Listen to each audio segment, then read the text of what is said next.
Alors à présent, nous allons définir donc l'intégrale sur un segment, toujours, un intervalle fermé borné, pour une fonction continue cette fois. Donc quelque chose qui ne ressemble pas du tout à une fonction en escalier qui est discontinue, sauf si elle est constante. Alors comment on va faire? L'idée c'est qu'on veut que l'intégrale d'une fonction continue, ça corresponde à l'aire sous la courbe.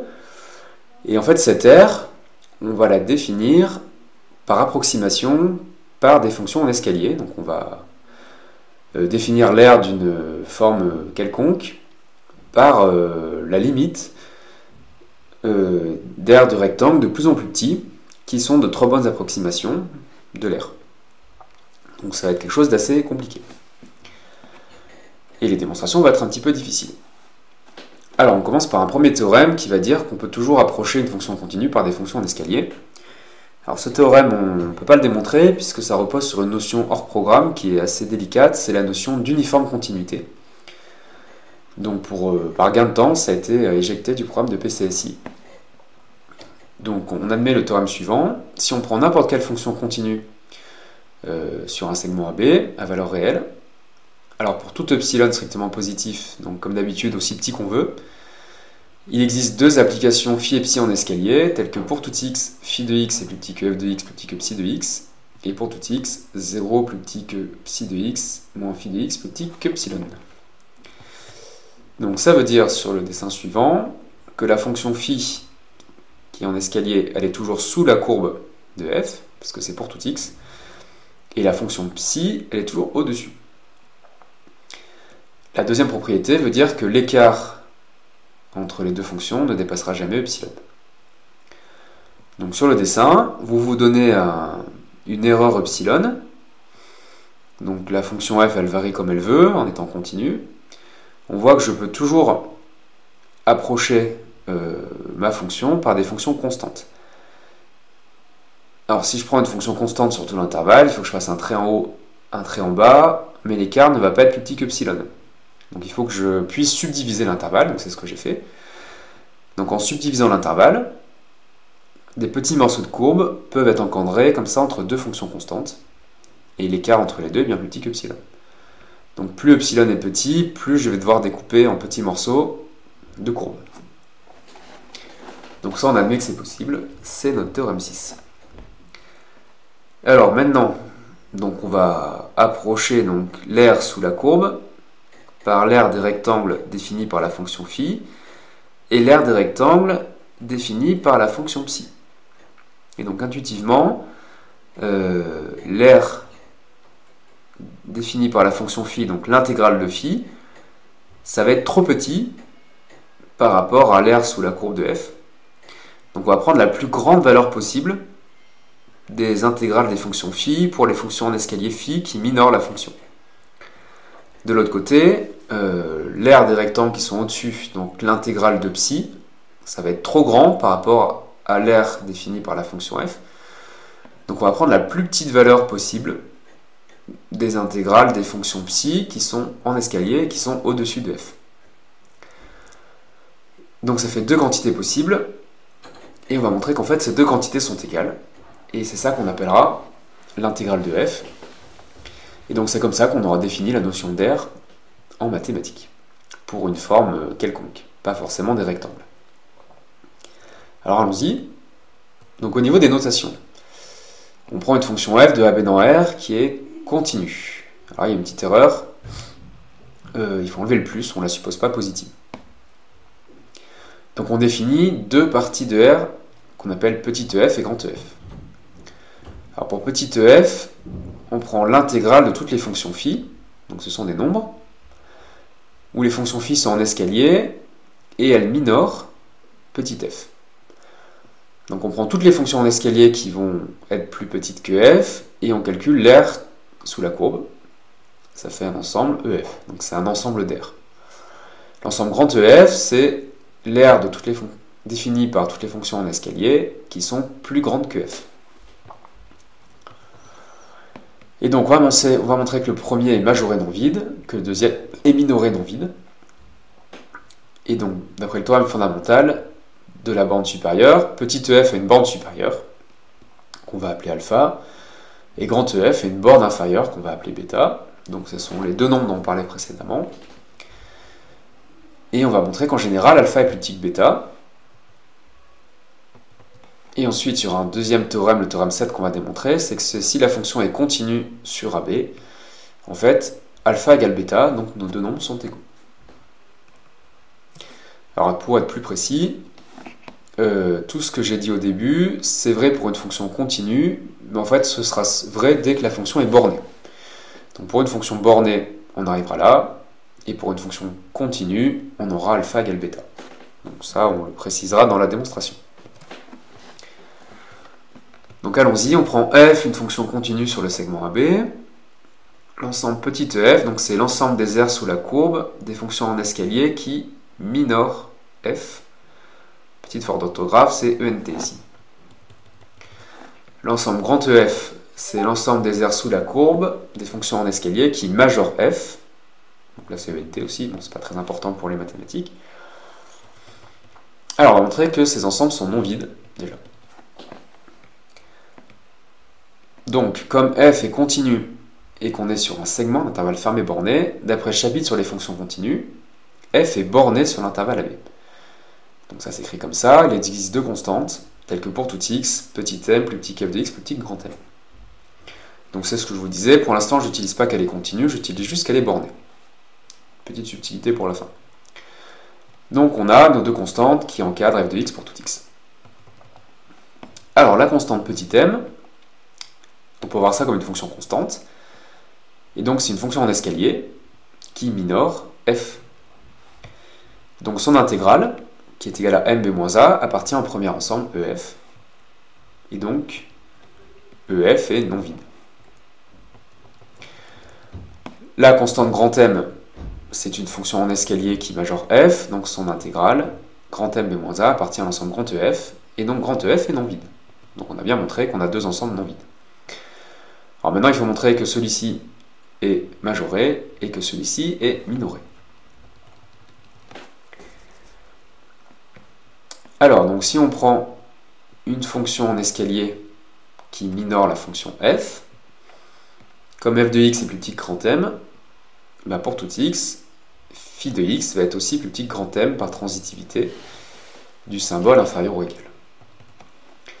Ici on a deux fonctions en escalier, par croissance de l'intégrale pour les fonctions en escalier, l'intégrale de phi est plus petite que l'intégrale de m, qui vaut mb-a. Comme cette inégalité est vraie pour toute fonction phi qui minore f, comme ceci est une constante par rapport à phi, eh bien on a montré que l'ensemble EF est majoré par le réel mb-a. D'après le théorème fondamental de la bande supérieure, un ensemble majoré non vide a une bande supérieure, qu'on appelle alpha, et donc alpha est un nombre réel, défini comme la bande supérieure de petit ef. Alors de même, on voit facilement que grand EF est minoré par petit m b-a, et un ensemble minoré non vide de réel à une borne inférieure, donc on appelle bêta ce réel, c'est la borne inférieure de grand EF. Il reste à montrer maintenant que alpha est plus petit que bêta. Allons-y, donc on se donne grand I un réel qui appartient à un petit ef. Donc par définition de petit ef, grand I est l'intégrale d'une fonction en escalier qui minore petit f. Maintenant on se donne ensuite un réel quelconque dans l'ensemble grand EF. Par définition, donc grand J est l'intégrale d'une fonction en escalier qui majore petit f. Alors par transitivité, on avait phi de x plus petit que f de x plus petit que psi de x, donc phi de x est plus petit que psi de x pour tout x. Par croissance de l'intégrale pour les fonctions en escalier, on obtient que l'intégrale de phi est plus petite que l'intégrale de psi, c'est-à-dire que i est plus petit que j. Donc on a montré que n'importe quel nombre de l'ensemble petit ef est plus petit que n'importe quel nombre de l'ensemble grand ef. Alors pour l'instant, on garde i fixé, et on dit que cette inégalité est vraie pour tout j, parce que j était fixé quelconque. Et bien on obtient que l'ensemble grand ef est minoré par grand i. Mais notre borne inférieure bêta, c'est par définition le plus grand minorant, donc bêta est plus grand que i. Mais alors ici, i était fixé quelconque, donc en fait c'est vrai pour tout i dans petit ef, et on en déduit que bêta est un majorant de petit ef, Comme la bande supérieure c'est le plus petit majorant, eh bien on a montré que alpha est plus petit que bêta. Donc on a bien montré l'existence de alpha et bêta et cette inégalité. Et on peut remarquer que en fait on n'a pas besoin de supposer que f est continu, on a seulement besoin de supposer que la fonction est bornée. Alors voyons la suite. Donc la suite c'est le théorème 7. Donc là on va utiliser que f est continu et on va montrer que alpha égale bêta. Donc c'est parti, on suppose la fonction continue sur AB. Montrons que alpha égale bêta. Donc on sait déjà que alpha est plus petit que bêta, donc il reste à montrer que alpha est plus grand que bêta. Alors pour ça, on se fixe un epsilon strictement positif. D'après le théorème 6, on peut approcher f par deux fonctions en escalier phi et psi. Pour tout x, phi de x plus petit que f de x plus petit que psi de x, et l'écart entre les deux ne dépassera jamais epsilon. Alors, pour simplifier, on note i l'intégrale de phi et j l'intégrale de psi. Comme phi de x est plus petit que f de x, notre intégrale grand I appartient à petit f, et de même l'intégrale grand J appartient à grand EF. Deuxième chose, ici donc on a des fonctions en escalier, c'est vrai pour tout x dans AB, donc par croissance de l'intégrale de 0 donne 0, l'intégrale de psi moins phi par linéarité ça fait j moins i, et l'intégrale de epsilon qui est une fonction constante ça fait epsilon b moins a, donc on a cette inégalité. Alors ensuite, on sait que grand I appartient à petit ef, donc grand I est majoré par alpha. Donc si on additionne des deux côtés epsilon b moins a, on obtient cette inégalité. Mais alors ici, si on fait passer le i à droite, on a j plus petit que i plus epsilon b moins a, et i plus epsilon b moins a est plus petit que ça, donc on arrive à j plus petit que alpha plus epsilon b moins a. Mais d'un autre côté, J est dans l'ensemble grand EF qui est minoré par bêta, donc J est plus grand que bêta. Donc toujours pas de transitivité. Bêta est plus petit que alpha plus epsilon b moins a. Alors ceci étant vrai pour tout epsilon strictement positif. Donc si vous voulez, on peut faire tendre ce terme vers 0. Par prolongement des inégalités, on obtient que bêta est plus petit que alpha.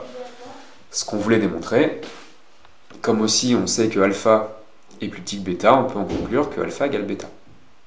Donc on a démontré notre théorème 7. Alors donc on appelle définition intégrale de f sur le segment AB, la valeur commune de alpha et bêta.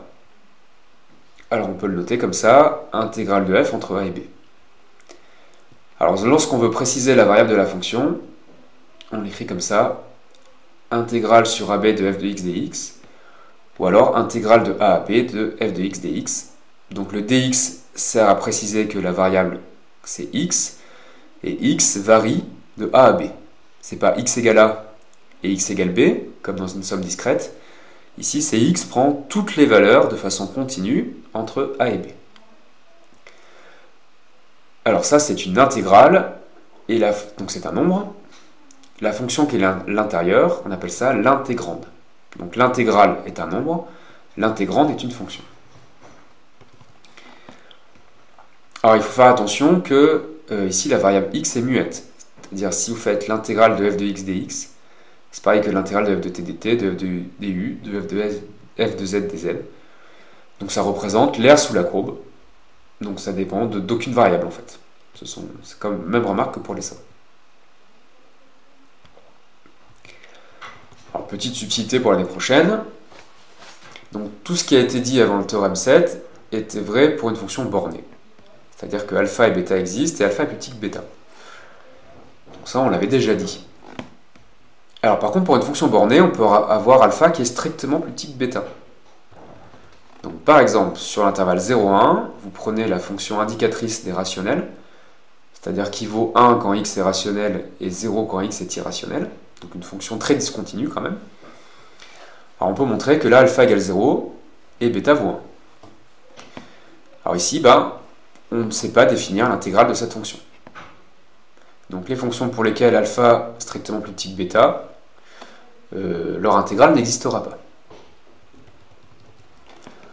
Donc les fonctions bornées pour lesquelles alpha égale bêta, sont appelées les fonctions intégrables au sens de Riemann. C'est les fonctions pour lesquelles on peut définir la notion d'intégrale. Donc ça, c'est une notion très compliquée. Alors nous avons vu dans le théorème 7 que les fonctions continues sur un segment sont intégrables au sens de Riemann. Donc pour nous, une fonction continue sur un segment, son intégrale existe. Donc l'année prochaine, vous verrez d'autres exemples. Donc des fonctions intégrables au sens de Riemann, donc qui ont une intégrale, mais qui sont non continues. Et vous verrez aussi qu'une fonction continue sur un intervalle ouvert pourra ne pas avoir d'intégrale non plus. Donc continu ne suffira pas, il faudra aussi que l'intervalle soit fermé et borné. Pour ça, on ne va pas trop l'utiliser cette année, mais c'était quand même un point intéressant.